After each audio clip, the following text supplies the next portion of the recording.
Hi, my name's Casey Miller. I'm a firefighter at Sparks Fire Department, and today we're going to be giving you a rundown on our morning check for the brush truck and for your third year task book. So, important thing to know about the morning check on the brush truck is there's no perfect way to do it. My way is not going to be the exact way that you should do it. Everybody has their own flow, so just keep that in mind when we're going over everything. We'll kind of take it step by step and break it into sections. So, here we go. So first thing I'm gonna do on my morning check is kind of my general impression. It's my 10,000 foot view. As I'm throwing my gear on the rig, I'm gonna take a look, looking for any major body damage. I'm gonna be looking at the stance of the brush truck, so make sure I don't have any flat tires, or if we know this brush truck has an air leak, which it does, we'll keep that in mind.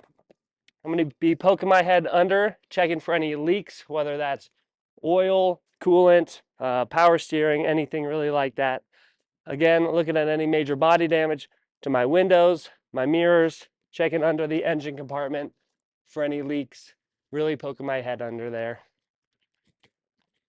Next step, we are going to jump into the cab, and there's four major things that I want to make sure we have before we even get going with this morning check. So it's going to be fuel, water, air, and oil pressure. So we'll just switch on the battery here, and I'll kind of point to you where we're looking. So I'm going to get the rig started to make sure we have oil pressure. So looking to the bottom left here, I know my oil pressure is in a healthy range. Fuel, we are just below full, so we're good there. I know I have power because the rig started. And then air, I know this thing has a air leak. It's been written up. So I'm going to look at my air, and it is currently building. So that's great. As we're first getting on, I'm going to check with the firefighter, see if they used any hoses, chainsaw, anything like that that needs to be rehabbed or anything of note. And I will look in first due to see what's been written up and what we should know about the rig. So after my general impression of the brush chuck, next thing we're going to jump into, this just makes sense in my head, is going to be the brake check, the cab check, and the lights. If any of those things fail, then it's not roadworthy and we can't take it anywhere anyways. So important, first thing I do, pull it out. I'm going to chalk my wheels. So now we're going to hop in the cab and perform the brake check.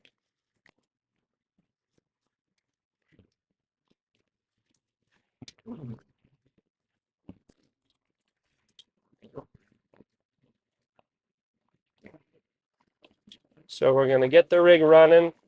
And then I want the air to build up, and I want to make sure that it cuts out. It'll do that at approximately 120 to 125 psi. So we can give it a little throttle. And like I said, this thing has a known air leak. So we'll just wait a second for it to build up here. I think I already noted, but we have our chocks down. That's important. I don't want to roll anywhere. Okay. So we just heard it cut out, so I'm ready to perform the brake check. So first thing I'm going to do is turn off the rig. Let my gauges settle here. Turn on the ignition. Let my gauges settle. And then I'm going to release the parking brake here.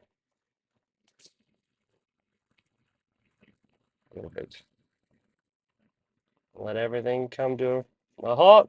Next thing we're going to do is hold the brake pedal down for 1 minute.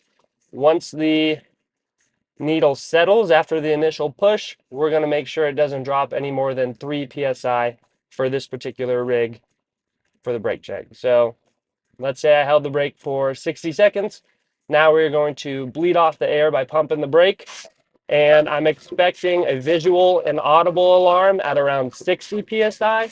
And then I'm expecting my air brake to pop around 25 to 30 psi. So there's my visual and audible alarm.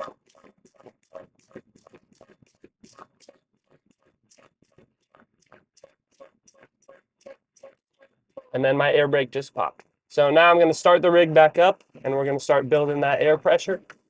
While I'm in here is a great time to do my cab check. We're trying to limit laps around the rig here. So I'm already in here. We're going to do the cab check. So something I like to focus on is I go far left all the way across to far right, just making sure I don't not miss anything. So first thing I'm going to check are my windows. I'm going to have everybody check their own window. The firefighter will check them in the back, making sure they're not cracked, damaged, and that they're operational. Same with these little pop-out windows here. So they're working. I'm going to check my mirrors. I'm going to make sure I'm comfortable in my seat, that it's in a good position, that there's no cracks, damage, stickers to my mirrors or windshield, and making sure they're all angled appropriately. Next thing I'm going to do is I'm going to check my windshield wiper and the fluid here. So I know the windshield wipers work and the fluid. Perfect. We'll get to lights in a second. I'll check the blinker here. I'm going to make sure down here, if you can see, my brights are on because we're going to get to the lights. So my headlights as well as the light bar here. We'll turn on our hazards because we're going to get to the light check. We're going to check the whole. My transmission fluid is still warming up. We already noted the oil pressure. I've got great RPMs here. Fuel's fantastic. My voltmeter is in a great range and my air is still building up. I'm going to check my air conditioner. It's hot outside right now, so I'm just going to make sure that that is working, as well as my defroster here. So we'll crank up the heat and turn up the defroster. Okay, and that's working. We'll turn the air conditioner back on. So moving across, I'm going to make sure that my firefighter checks my GPS and my Kestrel, make sure they're charged up, ready to go. Coming across, I'm going to make sure that my rig radios work. So we're going to turn them both on, and it's great there. I'm going to turn on my emergency lights, and then all these little buttons, sometimes people forget, are the scene lights. So I'm going to hit all of those and make sure that they are operational. Lastly, I'm going to have my firefighter check my rig radios, make sure the handhelds are all charged, as well as my lighting, and we'll go from there.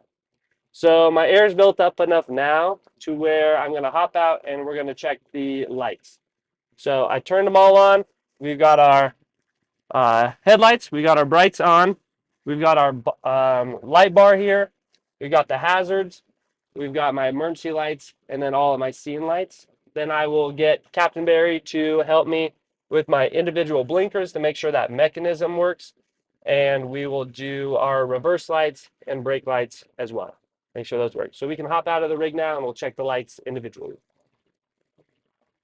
So with this lap, I try to be methodical with everything, really getting my hands on my lights, making sure that they're illuminated and good to go. The last morning check we did, so I got scene lights and I got my foot lights at the bottom. Make sure they're working. I got my ambers. We're making sure emergency lights and the hazards are working. Last morning check we had, we noted that one of our front emergency lights was out. So that should have been in first due. Again, we got our brights, we got the light bar and the hazards on this side. Our ambers, our emergency lights up top. And then our scene lights up top and our foot lights down there. So looks like everything's good. I will now have a partner come to the back. We'll check blinker left, blinker right, reverse lights, and then the brake lights. So I'm gonna hop in the rig real quick and we'll check those out.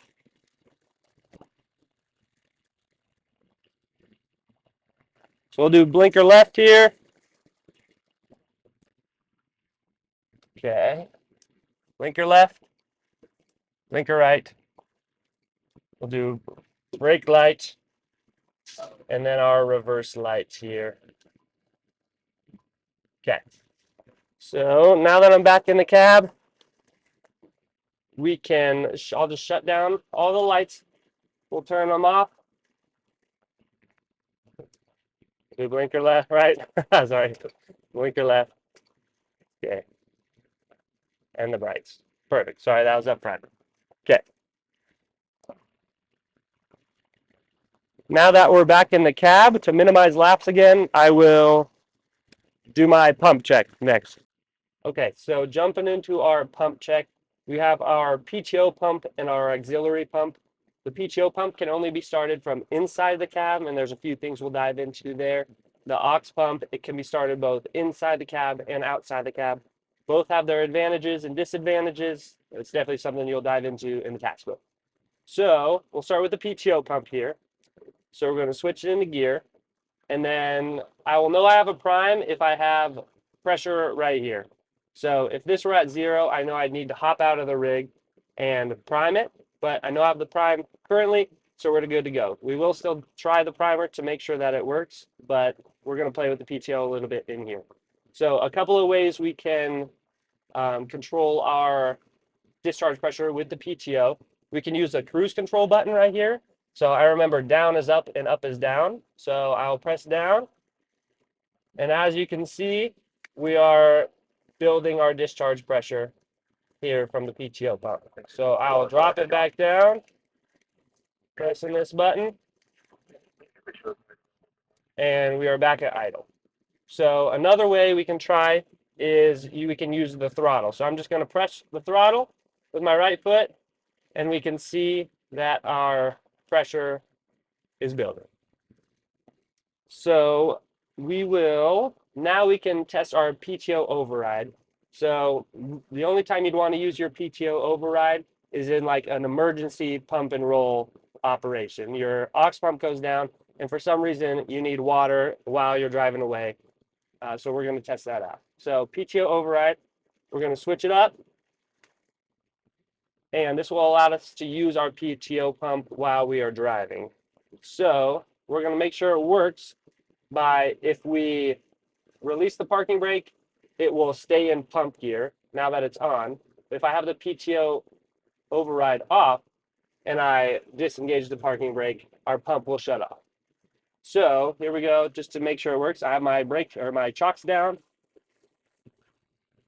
So I know that my PTO override is working because the pump stayed in gear. So I'm going to pop the air brake again, boom, and we're going to keep the PTO pump on and go play with it from the outside. Before I do that, I'm going to make sure my discharge relief valve is on. Currently, it's set to about 5 psi above 150, which is like my normal pumping pressure for the brush truck. So we will play with that a little bit.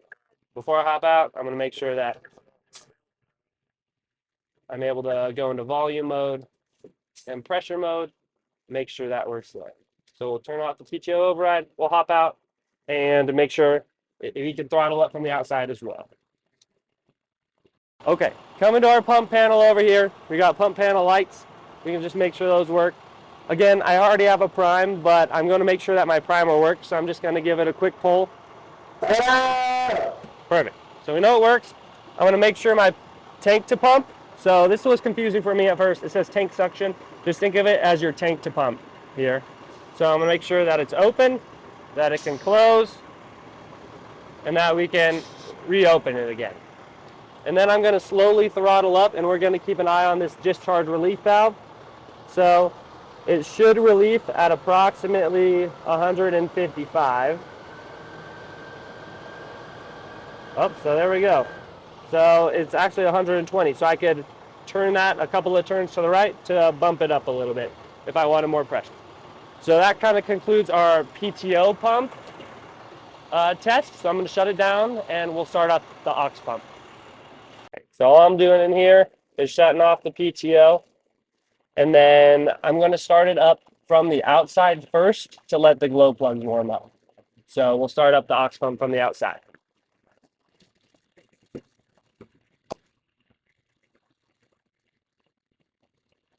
So we'll turn it into this run position here. It's tough, a little tough to see, but we'll wait for this light on the glow plugs to turn off as it just did. We'll start it up. And then again, I already know that I have a prime here, so I should be able to just throttle up.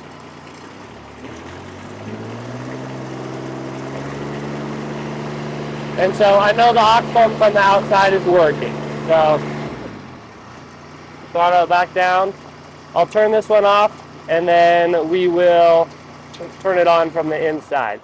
Something to note, I have my water gauge here, tells me I'm full. We'll get eyes on it later up top. and then also my foam gauge here as well. Last little bit here for the pump check. We're going to go ahead and start it up. I have pressure here, so I know that I have a prime. And we're going to go ahead, push down, and throttle up there. So we know that it's working in here. You always want to go back to idle before you shut down your pump, just for the health of the pump here. And that concludes our pump check. Okay, we're going to talk a little bit more about some things in the dashboard here, some options that we have. So here's our engine brake. You'll dive a little bit deeper into that when it comes to like intake, compression, expansion, and the exhaust. But you can set the level of your engine brake here. We'll talk about the fan override. There's a few different ways to cool down your engine compartment. What the fan override does is just makes the fan in your engine compartment go a lot faster to work on getting some of the heat out of there. A big part of the brush truck and the practical in itself is four-wheel drive. So for most of the time, it gives you this nice little cheat sheet here for going into four low. But something that I didn't know and I've learned fairly recently is that while you're driving at a reasonable speed on your off-road course, you are able to engage this front axle while you're driving. What you will need to do to transfer into low is you're going to need to make sure you're in neutral, set the parking brake, and this is all pneumatic. It needs to be over 90 psi to work. So you're going to have your front axle on. You're going to slowly go into neutral and give it a second. You'll hear a little tsh, and then you'll be able to transfer into low. You'll hear tsh, and then you can select your gear here all the way 5 to 1. So for pump and roll operations, you will want to drop it all the way to 1 so you don't run over your firefighter on accident. Something else to note in here is going to be this Foam Pro system. So it's the Foam Pro 1600. We carry 20 gallons of foam, and the range is from 0.1 to 1%. So all you need to do really for your morning check is to flick it on. It'll blink, and then you know that it's working. So that's just a couple more things to note here in the cab. After all of that, now I come to, this is going to be my detailed inspection of the exterior of the brush rig as well as hopping up top here. So for me personally, it helps to start, I start at the same place every time, which is going to be this front left bumper. And I try to be very methodical about what I hit in series. And I get hands on everything just to make sure I don't miss anything, because it's very easy to accidentally skip a tire or something like that, and that'll be a critical fail on the test. So go slow and just go piece by piece. So first thing first, just getting hands on my lights, my bumper here, making sure that everything's stable and nothing's going to fall off. So as we approach our first tire, I like starting from the inside and working my way out. So first thing we're going to look at, we'll poke our head in here. We'll look at our leaf springs, making sure there's no rust, damage, cracking, anything like that. We'll look at our brake line just to make sure it's intact here. We'll look at our brake pod. Those hang relatively low and are susceptible to damage from rocks potentially. So we're just going to make sure those are put together and in good shape. We can note the pitman arm on this side, just make sure no rust, cracking, damage, or anything like that. I'll poke my head in here. We'll look at the inside wall, looking for any major chunks missing, any major like lacerations or uneven wear. So everything looks good here. Now we come to our tread. On our steering tires here, our tread depth is going to be 4/32, whereas our rear tires is going to be 2/32. So a couple of ways we can check that. There's like the penny trick with Abe Lincoln's head if you want to do that. On a lot of these tires, there's little triangles. Let's see if we can find some. There's like a little triangle right here. It'll help you know where your tread depth is at. I'm going to make sure there's no major chunks missing, no like lacerations, anything like that to the tread here. Next to my exterior wall, same concept, no big chunks missing, any damage, anything that I should note there. Coming down to the actual wheel itself, making sure there's no dents, cracks, welding, anything like that. And then we're going to get hands-on with the lug nuts, making sure that they're all tight. This orange paint is an indicator to make sure that the lug nuts haven't moved, so you can use that as well. Last thing we'll check here is going to be tire pressure. We have these set to 100 psi, but the tire has 120 on it. But we keep it at 100, so that's what we're shooting for. So everything looks good. So that's kind of your first tire size up, and I would recommend going from the inside out just to make sure you don't miss anything there. So again, getting hands-on with everything. I'm going to undo my engine compartment latch here, leave it undone, making sure my fuel cap's tight, getting hands-on mirrors. One of your sign-offs is going to be these brackets. These mirrors are collapsible, so definitely know how to do that. I'm going to make sure all my doors are working. My bars are tight here. Doors are working tight. I'm going to make sure this operator's compartment. Some major things to note are going to be different couplings, adapters. This foot valve is very useful in drafting. I want to make sure that I have different nozzles, both inch and inch-and-a-half here, that I can throw on my lines, as well as this licorice line, which is very helpful in filling the tank if you have to do that. I got my spanner wrenches here as well, good for tightening things up when we're drafting. Getting hands-on with everything. I'm going to take a look at my cross lays. We have two 200-foot sections of our inch-and-a-half wildland hose. I'm going to make sure the nozzles are facing the correct direction, that they got the T's on there, and that I have the appropriate loops for deployment. So everything looks good.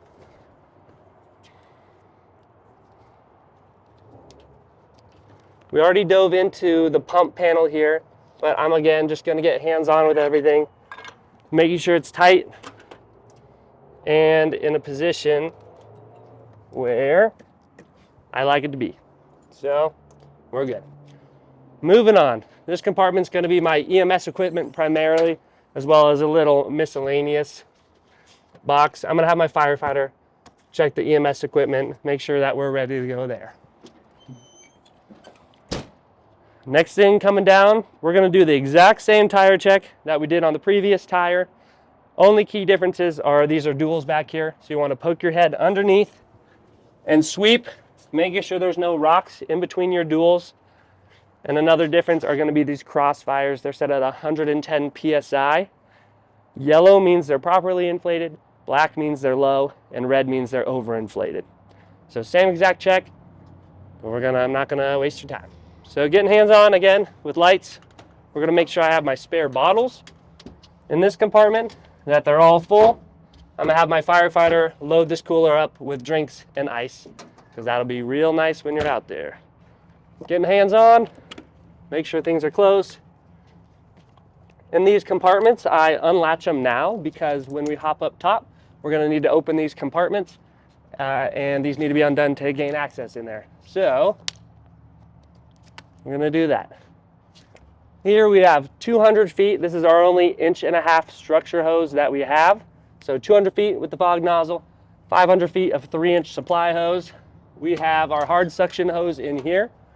We're going to have two 7.5-foot lengths of 2.5 inch on this rig. 41's a little bit different. And then we're going to have three 5-foot lengths of 4-inch hard suction hose as well as the hard suction hose for the Honda trash pump. So there we are. We have our 16-foot extension ladder. It's got the halyard as well as the manual extension, so just keep that in mind. We're coming back here. We've got our 3-packs, our spare mask and regulator, and our hose reel. Important to note, 4-packs, yay. All right. Getting my hands on everything, making sure it's not going anywhere. Up here, we are going to have 5 hose packs. The other 5 will be on this right side here, but we're going to move on. So, some important things to note. In here are going to be your trash pump. You want to pull out, make sure it's in the proper starting position with the choke on, the fuel on, the actual ignition switch on, if you will. So we'll pull that out. Definitely check that. Make sure our drip torch is there and it's got the fuel. Then we'll pull out the chainsaw here.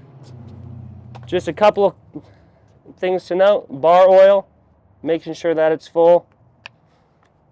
Our fuel mixture, make sure that's full. and then we are going to pull off the cover. We're going to make sure that the chain is sharp and in the correct direction. Remember, this shark fin is going to be swimming away. That's how I check the chain there.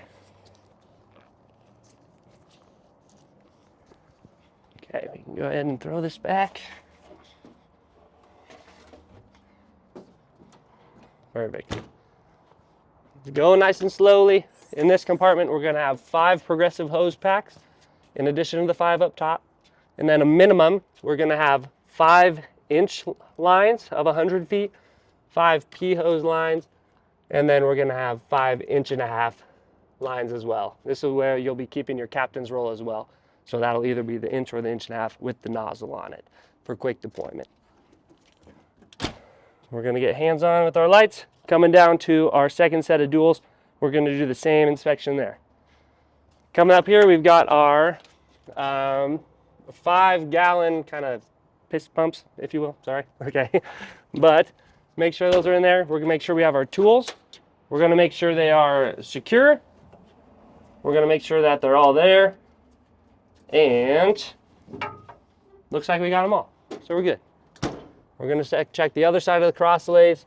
I know I saw my nozzle from the other side. It's correct and ready to be deployed. We're going to make sure everything's tight. Here, boom. Again, making sure my handles and doors are operational.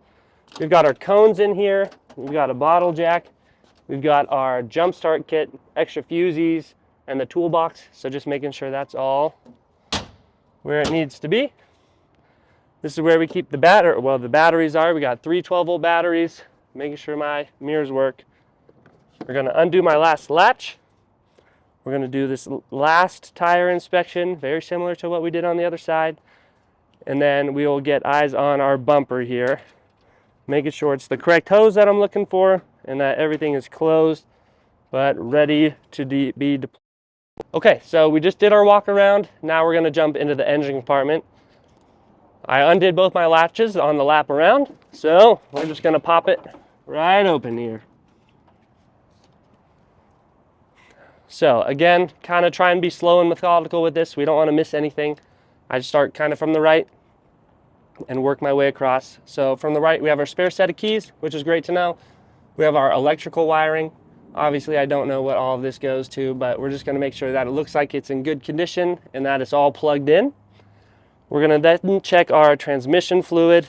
The engine has been running a little bit, so it's potentially, yeah, it's definitely warmed up here.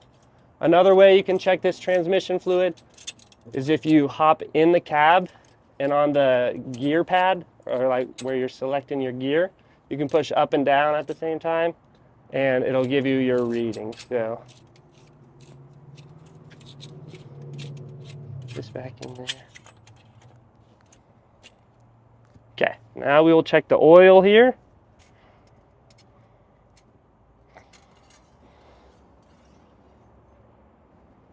So we can kind of take a look. We'll wipe it off, dip it one more time, and get our accurate reading here.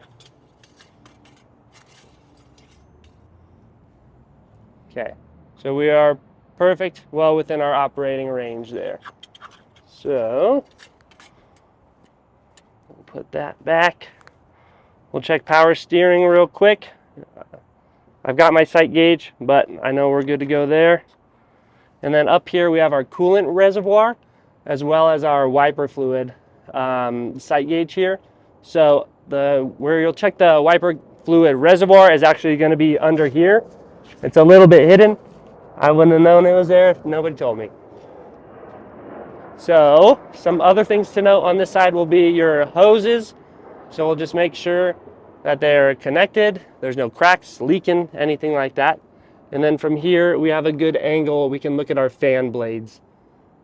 Make sure that they're all there. Make sure that there's no chunks missing, anything like that. Something else to note, another way to cool off your engine is going to be the immersion cooler right here. So you'll just turn that valve open and you'll learn about that, but it can cool down your engine compartment. So working our way around here. Some of the bigger things to note on this side, you have your alternator right down there. You have your belt for your fan. So we're going to pull that and make sure we don't have any more than like a 1/2 inch to 3/4 inches of play. So it felt good. We're going to open up the engine air filter. For this engine air filter, you will have two. So you'll have this outside one. We're going to look for any dust, debris. You can tap it out if you want. And then as we noted, the air filter gauge inside of the cab will be for your engine air filter. It'll tell you if there's any buildup. Then you have the cone in here. This is your secondary air filter. Gonna make sure it's clean and good to go.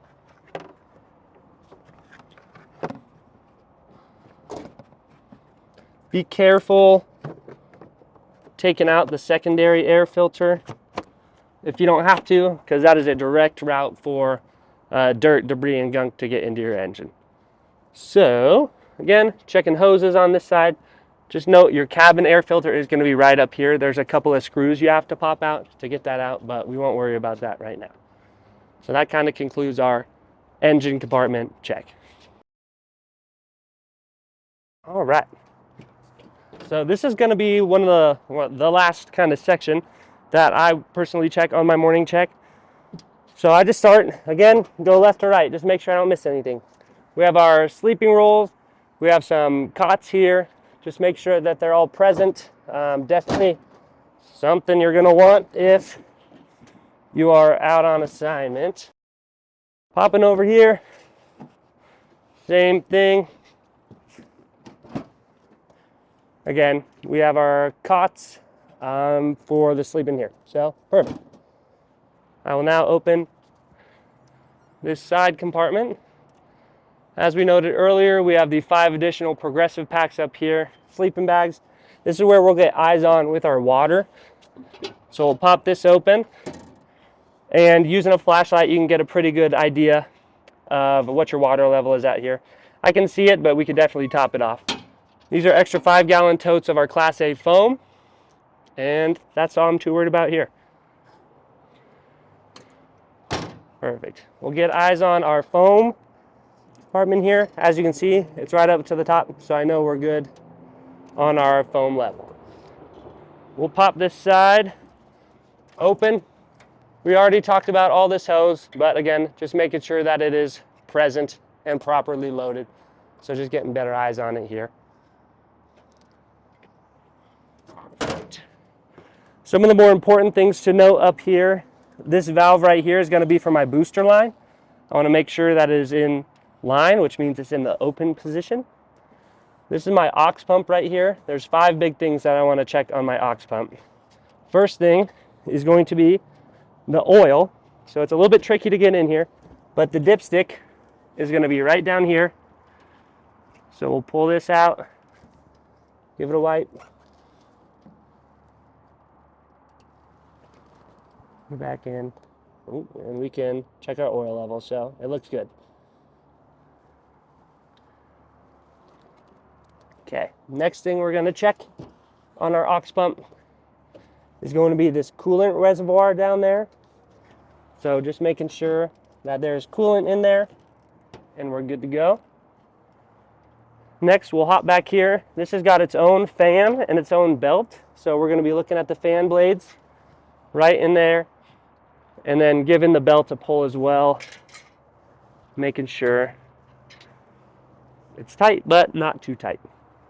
Last thing we're going to check here on our aux pump, there's a sneaky little air filter back here. So we'll pop off these clips, pop this open, and we can pull out this air filter here. You can tap it out just to clear it. Now the hardest thing in the world is getting this cover back on.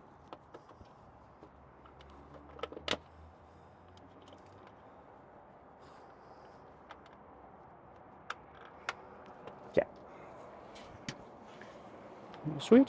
Boom, boom, boom. And that's going to conclude our check up top. And that is the end of our daily inspection of the brush truck. Thanks for joining.